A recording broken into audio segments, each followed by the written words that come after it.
Hi, I'm Dozer. I'm on the Salmon River in Idaho. We got another piece of water. I'm going to speak to how I would analyze the water, how I would approach the water, and lastly, what approach to fishing I would take. So in analyzing this water, I got a pretty big piece of water I can cover here. I could spend a lot of time here. We got a little bit of wind going on, kind of like that little choppiness. It'll give me a little bit of cover from the fish. You can also see from that rot structure there, we got some structure subsurface. Again, water going over some rocks could toss off a few bugs for the fish to be sitting right underneath there. It's a pretty deep hole. It's one of those places where right on here is a little bit of seam. My rod tip is pointing at it to the right here. I fish that. I'm also looking just directly across from me. I think about fishing that as well.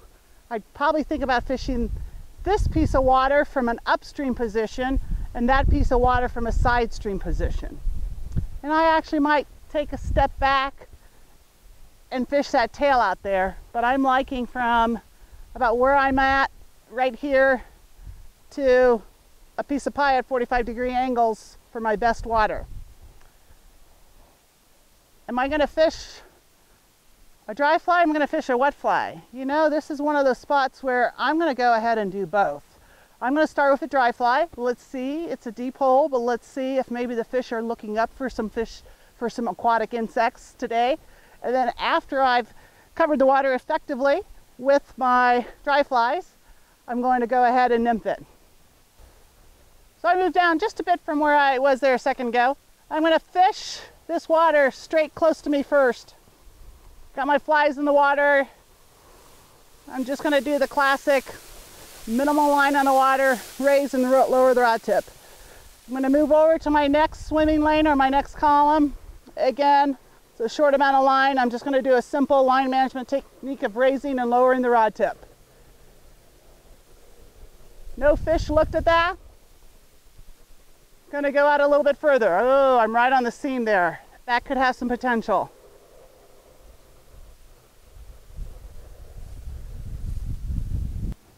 Cover that water, no looks. Going to keep moving up. The water's getting shallower here at the head of this pool. Maybe I'll be able to get a fish to come up. Oh, that's not where I wanted to land, but I'm going to fish it anyway, and I did see a flash.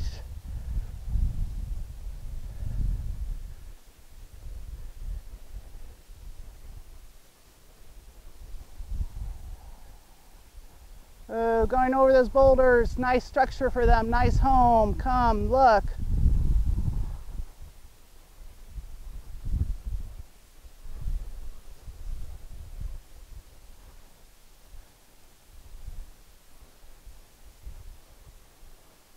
Oh, right at the bottom run of those boulders. Come on, go ahead and give it a bend. Gonna let them swing around through there.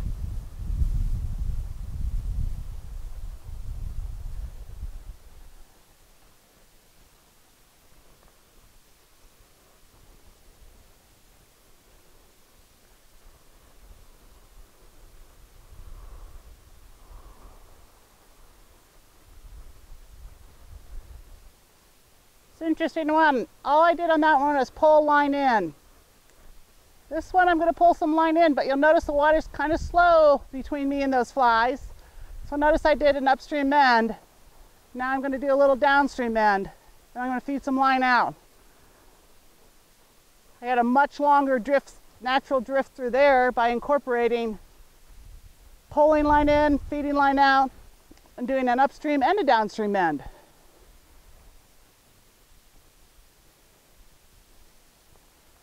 One last try and then I'm going to go to nymphs. I haven't had a look.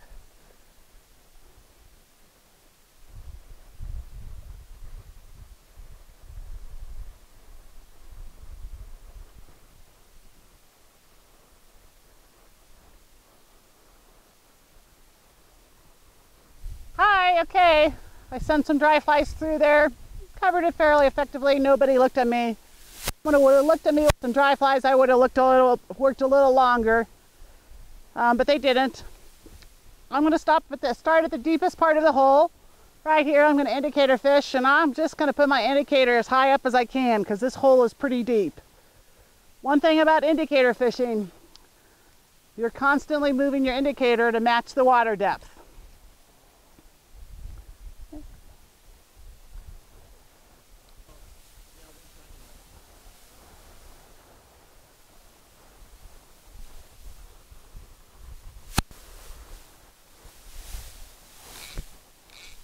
Okay. Interesting water here, trying to get that drift with that indicator. I'm doing just a simple little water load cast, lifting that indicator up. Go too far upstream, I'm just going to let that one go. Fish it anyway.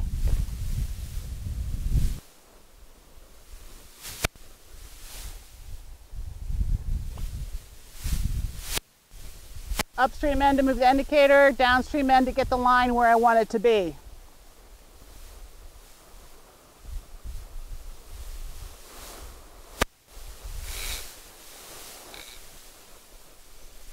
There's a fish, way at the end of that tail out. When playing with fish, it is important to always keep a bend in the rod.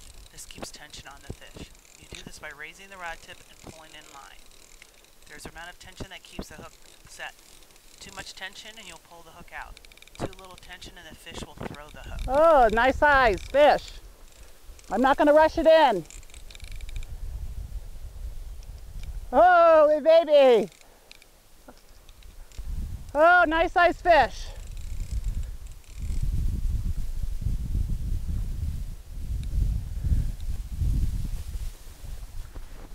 It's a whitefish, so I got to be gentle with it. I don't want to pull this fly out of its mouth.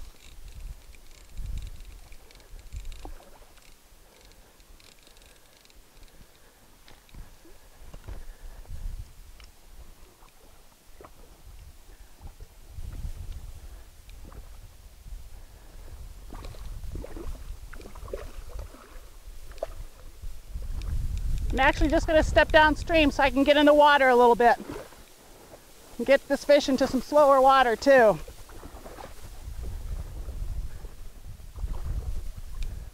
It's a good size whitey. Putting a nice bend in my rod. Just going to lead the fish into the net.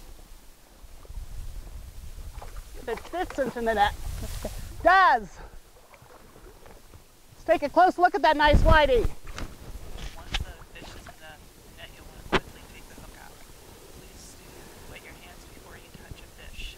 Always keep that fish under the water as you take the hook out. Only pull it above the water surface to take a quick snapshot. Here we go. Hook's out.